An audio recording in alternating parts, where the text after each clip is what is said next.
Picture this. A husband and wife stand before their neighbors, not in church, not in court, but in an arena built for blood. He's buried waist-deep in a pit, one arm tied behind his back.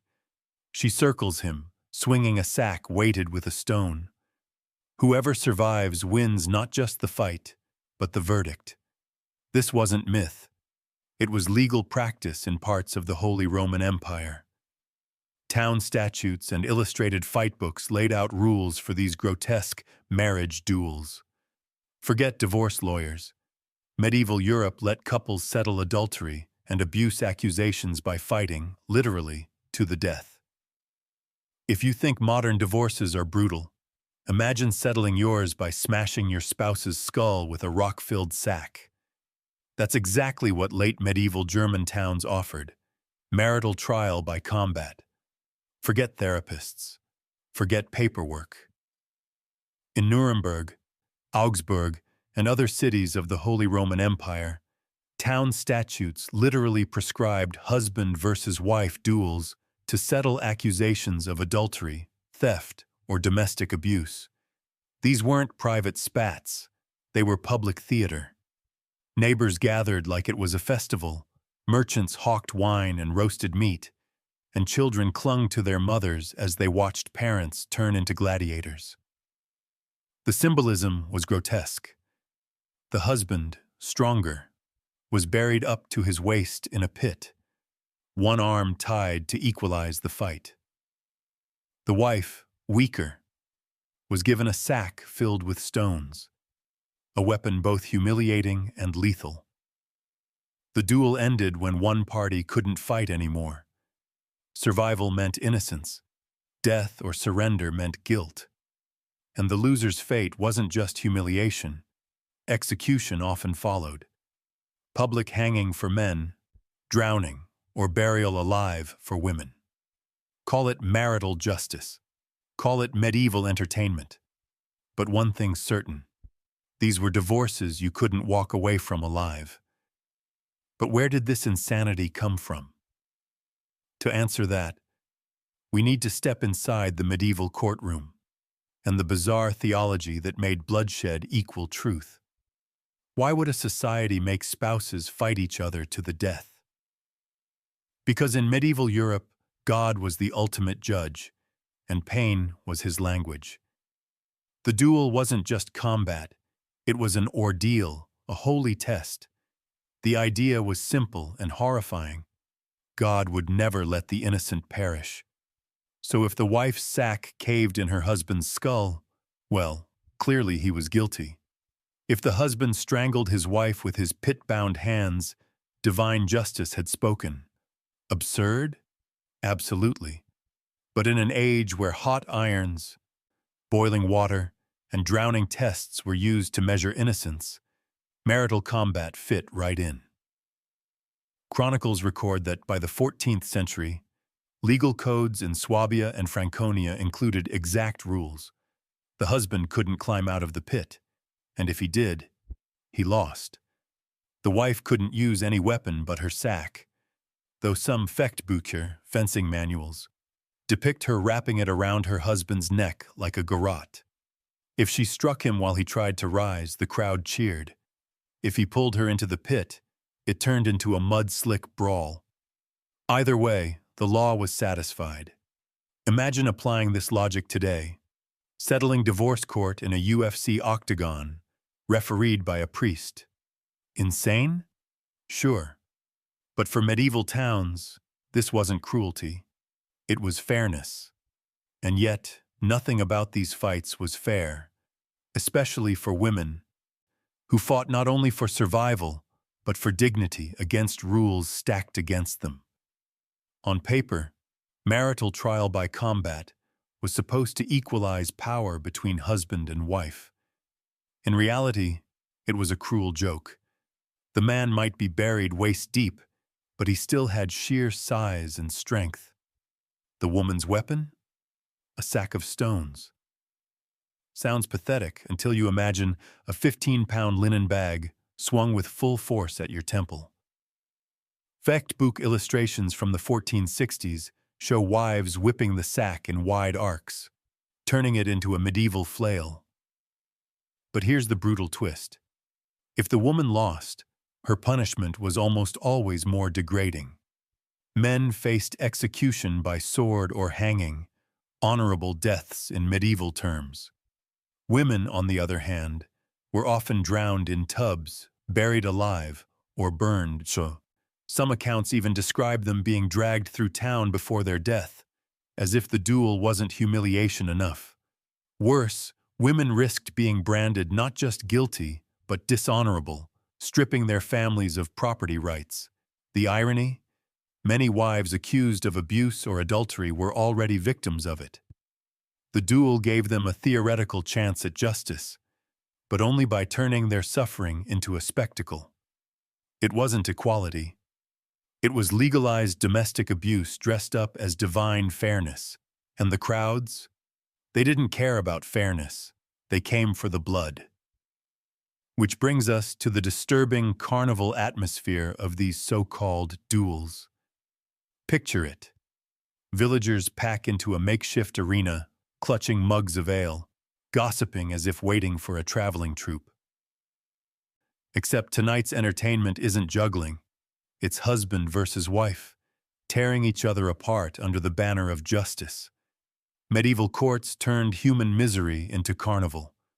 In Augsburg, town records note that citizens were summoned to witness the duel as proof of God's judgment. Vendors sold meat pies, children sat on shoulders, and drummers rolled out fanfares before the fight began. The husband, chest heaving, was lowered into his waist-deep pit. Dirt piled around him like a grave already dug. His wife, sack in hand, stepped forward to jeers, half the crowd mocking her for daring to fight, the other half cheering for spectacle. Once the duel began, the noise was deafening. Cheers erupted for a blow that drew blood. Gasps when the husband yanked her close, mud streaking both their faces. Imagine WWE wrestling, except the loser didn't walk away. They were hauled to the scaffold. And the crowd? They didn't leave in mourning. They left talking about justice served, their children scarred by the memory of neighbors maimed in front of them. We call it barbaric. For them, it was Tuesday night. But these weren't just stories. Real couples actually fought. Their names recorded in statutes and chronicles. Some of those tales are more twisted than any legend. In 1200, Zurich witnessed one of the earliest documented spousal duels. A man accused his wife of adultery, dragging her before the town magistrates. With no evidence, the court ordered combat. He was buried to the waist, one arm tied behind his back, a club in the other. She was given her sack of stones. The fight began. He landed the first blow, knocking her sprawling. But she recovered, circling him, striking again and again. Chronicles say she wrapped the sack around his head, suffocating him in the pit's mud. The crowd roared. It was like watching a public execution performed by the condemned themselves. Her victory meant she was innocent. But innocence in medieval Zurich wasn't the happy ending we'd imagine. Her husband was executed on the spot, and she bore the social stain of being the woman who killed him. Neighbors whispered she had witch-like strength. She left Zurich soon after, vanishing from records. This duel wasn't just law, it was trauma. Forensic historians argue these cases reveal more about power than justice. The duel was never about truth. It was about who could survive humiliation long enough to satisfy the mob's appetite. In Zurich, the wife won, but at the cost of everything. And this wasn't unique. German Fechtbuch illustrations show just how carefully choreographed these fights could be, down to the last swing of the sack. Medieval fight manuals, Fechtbücher, weren't just for knights with longswords. They included diagrams of husband and wife combat. The drawings are surreal. Women in gowns swinging sacks like medieval maces. Men half buried, straining with long sticks or crude clubs. These weren't jokes. They were instruction manuals for municipal courts. One 1467 manuscript by Hans Talhofer shows a woman looping her sack around her husband's neck, pulling him face first into the pit. Another image depicts a man trying to drag his wife down with him as he collapses. It looks more like grotesque theater than law, but for medieval jurists, these were precedents. Imagine if today's law textbooks had diagrams of spouses murdering each other in sanctioned fights. The sack wasn't random either. It symbolized domestic labor, turned into a weapon. Housewives carried sacks of grain, laundry, food. In combat, that tool became an executioner's instrument. The Fechtbuch artists weren't satirists. They were legal realists. They knew these duels happened, and they codified them in ink. Seeing those illustrations today is like stumbling across medieval crime scene sketches, equal parts absurd and horrifying.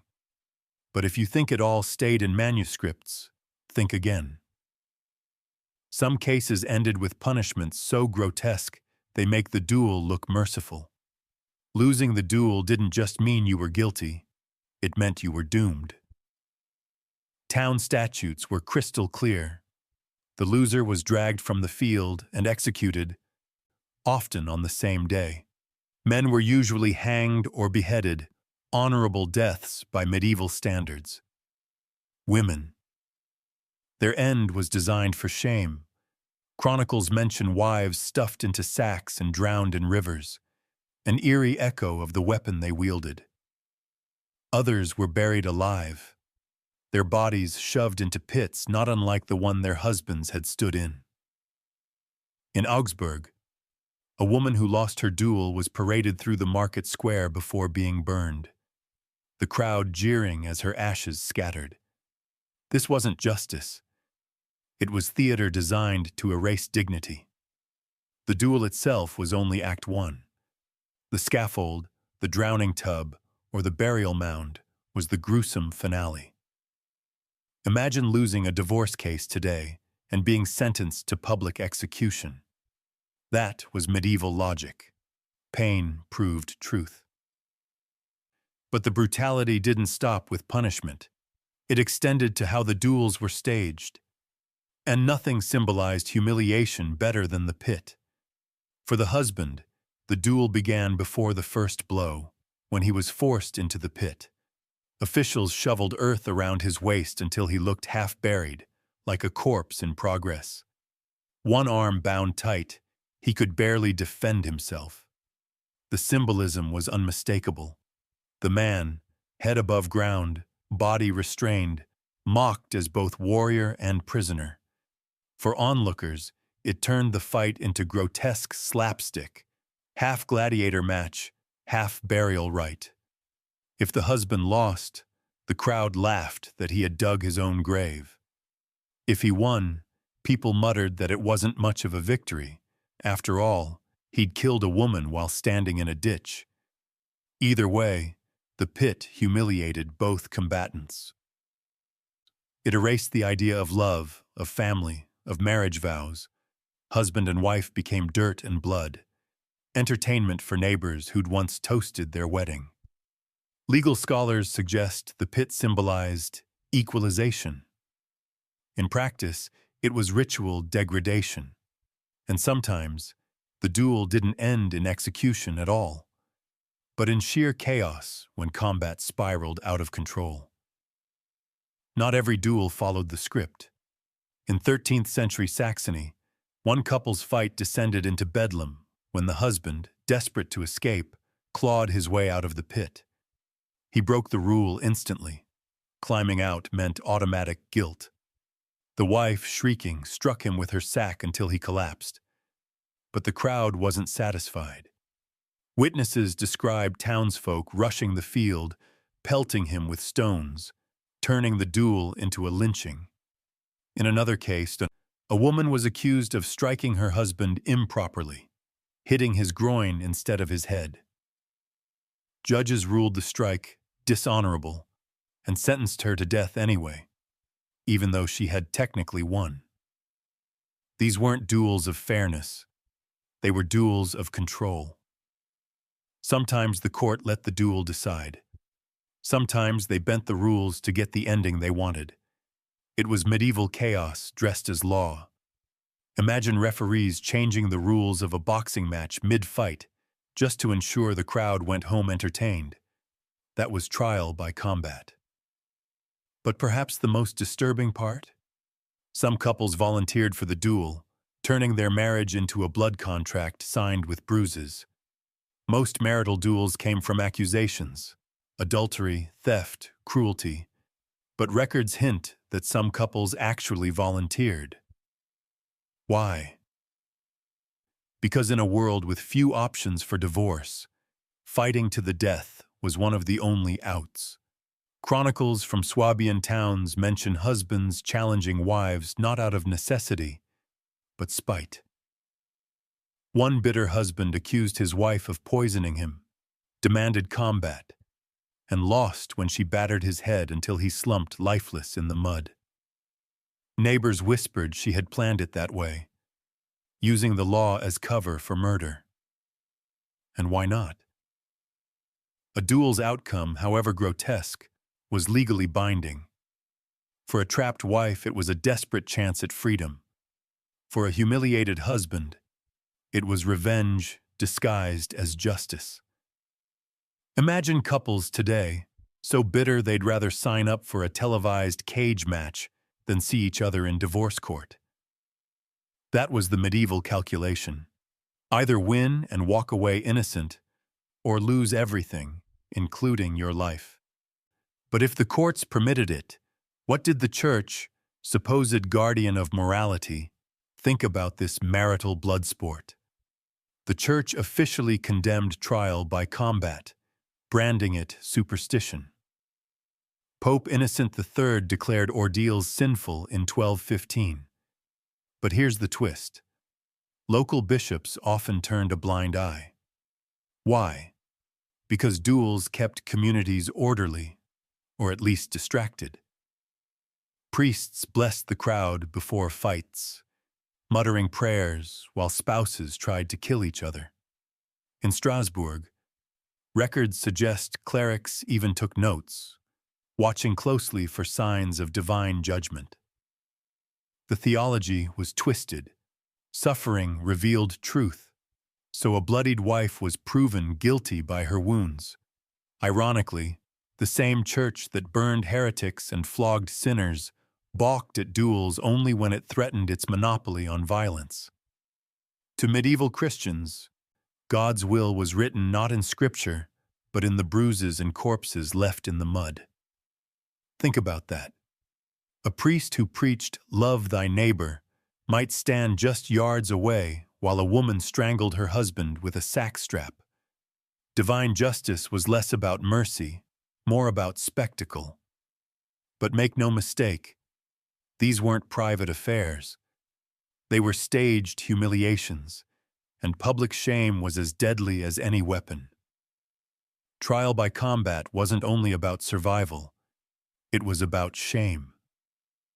Picture the wife dragging her skirts through dirt, hair yanked by jeering neighbors as she's forced to step into the arena. Or the husband, red-faced as townsfolk laugh at his half-buried body, one arm useless, looking more like a clown than a knight. Chroniclers described crowds mocking combatants, shouting insults with every missed blow. For women, losing meant being branded not just guilty but dishonorable. Families lost dowries, children carried the stain of disgrace. For men, losing to their wives was the ultimate emasculation, a medieval meme before memes existed. It wasn't just death that terrified people.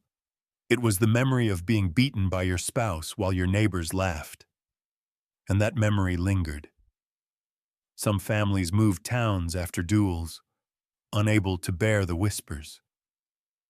Shame was currency, and the duel minted it in gallons. The fight wasn't just legal, it was cultural theater, a performance that reminded everyone what could happen if private quarrels became public scandals. But the duel's legacy didn't fade quietly. It evolved into even more perverse spectacles of gendered violence.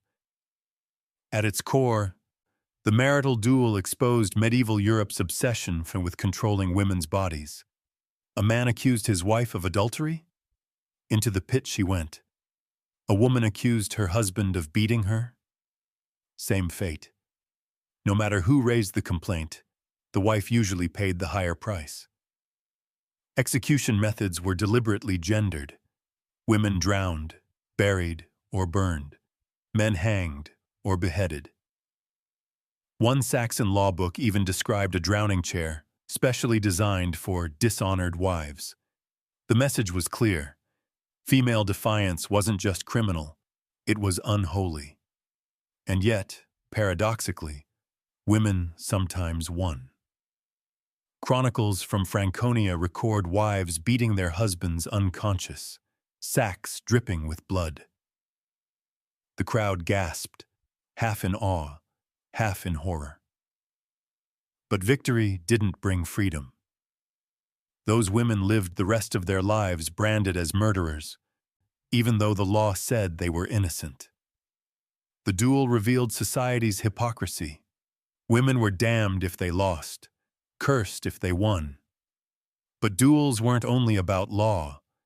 They were about control, humiliation, and sometimes pure sadism disguised as justice. Municipal codes didn't just allow duels, they choreographed them with sadistic precision. A 15th century Swabian ordinance stated that if the husband dropped his club 3 times, he was guilty. If the wife let go of her sack, she was guilty.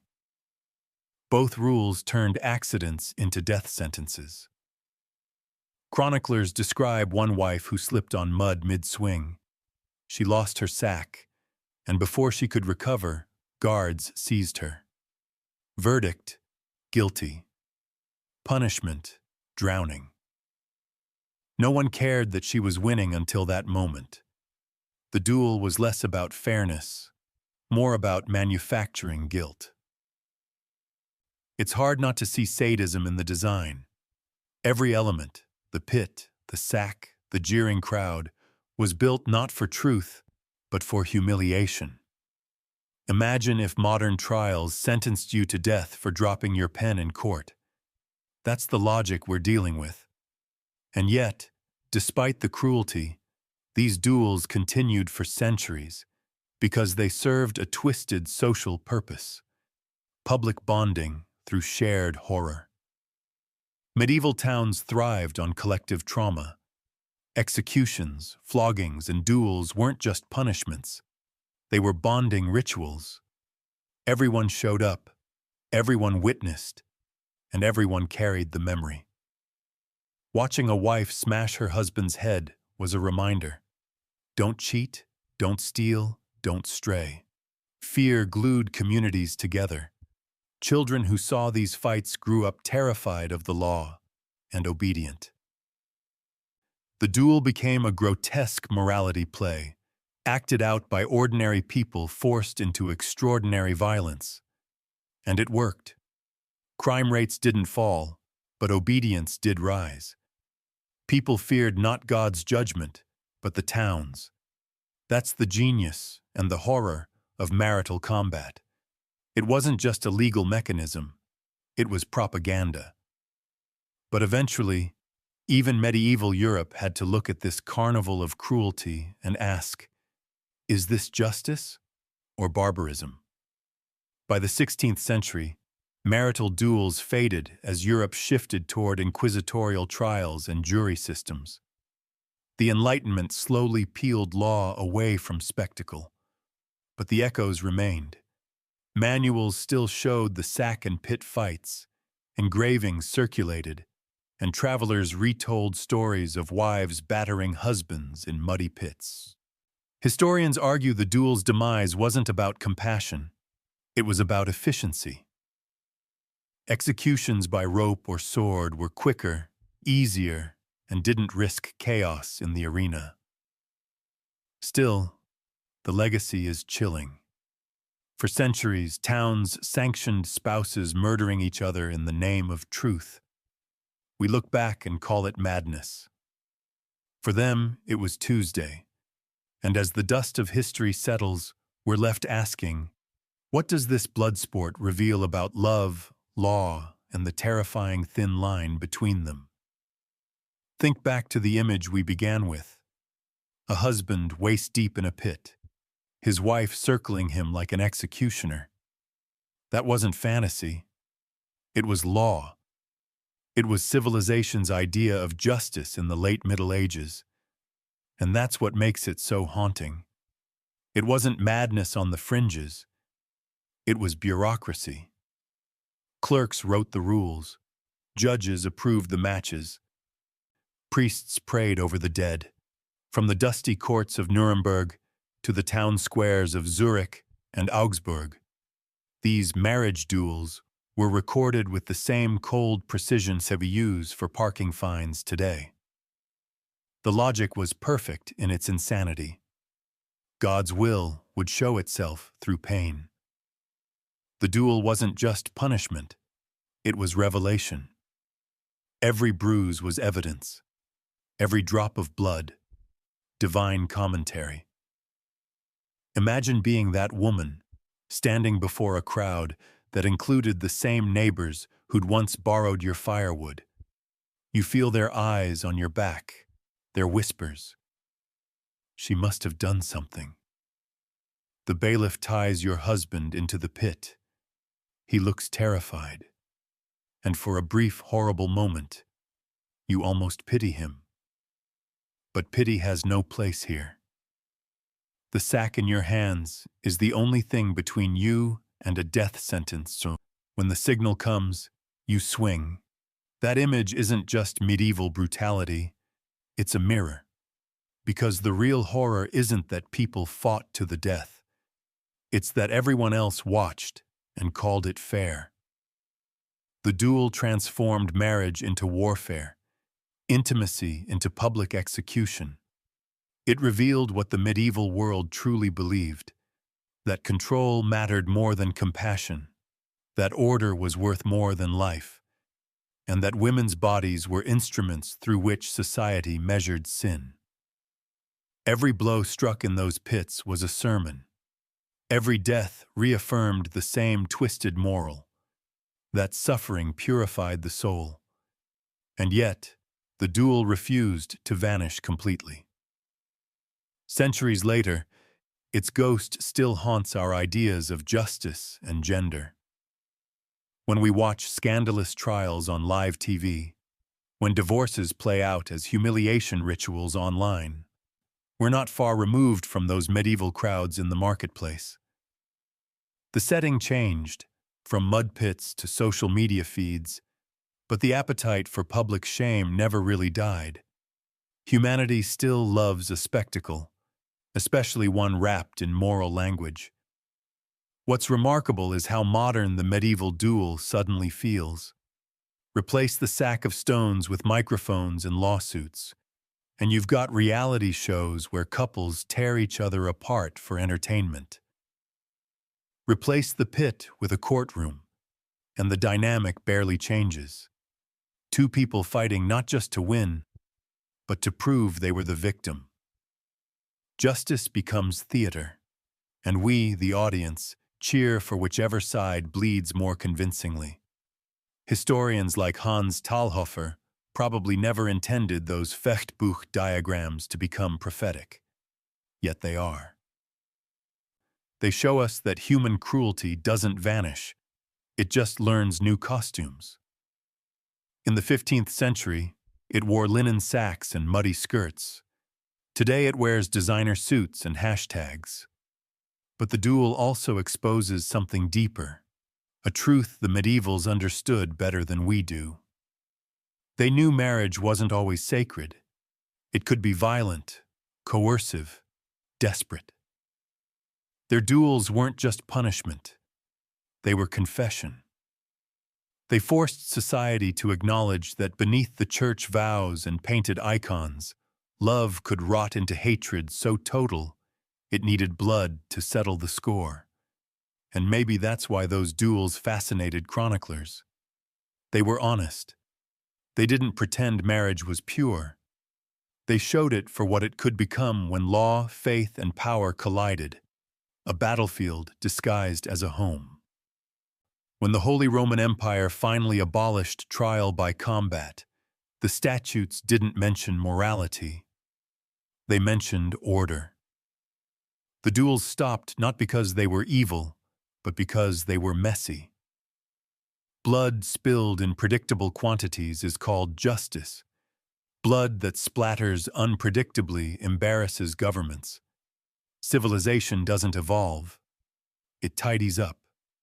The next time someone tells you the Middle Ages were simpler times, remember this: they buried men alive to make things fair.